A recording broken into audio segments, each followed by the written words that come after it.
the thawing of relations between the United States and New Zealand. I mean, this is something quite big. John Key strolling down the South Lawn, seeing the veggie garden. What do you think, Phil Twyford? Is there just a bit of you that says, God, I wish that was David Cunliffe who had that sort of relationship? Well, actually, I think a really interesting thing happened between the Prime Minister's visit to the UN in New York and his visit to the White House in Washington. When he was at the UN, he was all peacekeeping and international rule of law. After a brief tour of the White House, New Zealand was supporting drone strikes and extrajudicial killings.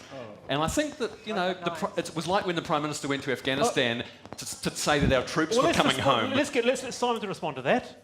Look, not at all. I mean, the Prime Minister was just continuing to engage in a really positive relationship with one of our allies. I think it comes back right to your initial question. This is bringing us back together. We're continuing to keep our nuclear-free stance, but we can stand by our allies, and I think John... So do we stand by all things American? What about this, Simon? Does New Zealand stand with the US over Iraq?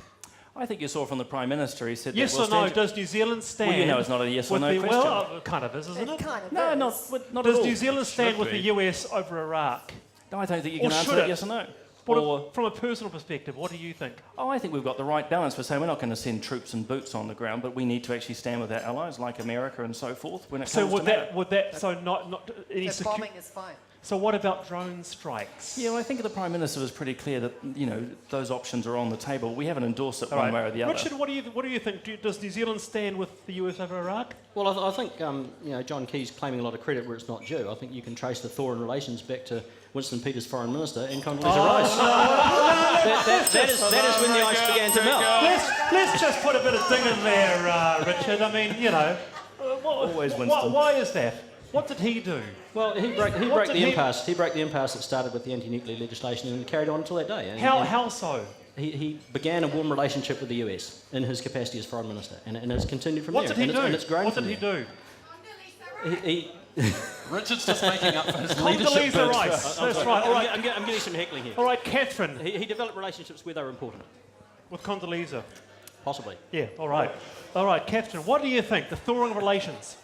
Well, I don't think policy should be made up on the golf course, and it's lovely to see a bromance, but actually what's important is that both the American people and New Zealanders don't want to be part of wars in the Middle East, don't want to be spied on, and we really do believe in independent foreign policy for our country. And so I feel like the Prime Minister, it's nice that he has a good relationship with another Prime Minister or a President, but actually independent foreign policy is critical to the New Zealand tradition. We need to be proud of it, we need to defend it, Independent stand foreign up policy. for it. Okay, Simon.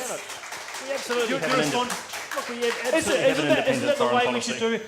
I mean, we should maintain our independent stance. I mean, we've built it over 25, 30 years. What do you think? Well, as I said at the start, we are continuing our independent foreign policy, but that doesn't mean that you stand alone and isolated in the world. New Zealand's committed to a global relationships with its partners, so actually building up a relationship with the United States and other countries, perfectly legitimate, and we are completely independent. And as I said, we're holding our nuclear-free policy, and we do that loud and proud. Okay, Damien. Well, we've actually got the opportunity to work out whether it was John Key or Winston Peters who really opened up relations with the US, because Mr. Peters is in the audience there. Welcome, sir. How are you? I'm good, thanks. So Richard Prosser just said that it was actually you that was responsible for really forging a firm friendship between us and the US. Is that a fair comment? The Americans said that. There you go. The Americans said that, so I'll take that as a yes. Now, do you think... What about this table over here? Hello, how are you? Good, thanks. Do you think that... Do I detect an accent? No. Oh, okay, good. Just a Kiwi accent. Yep.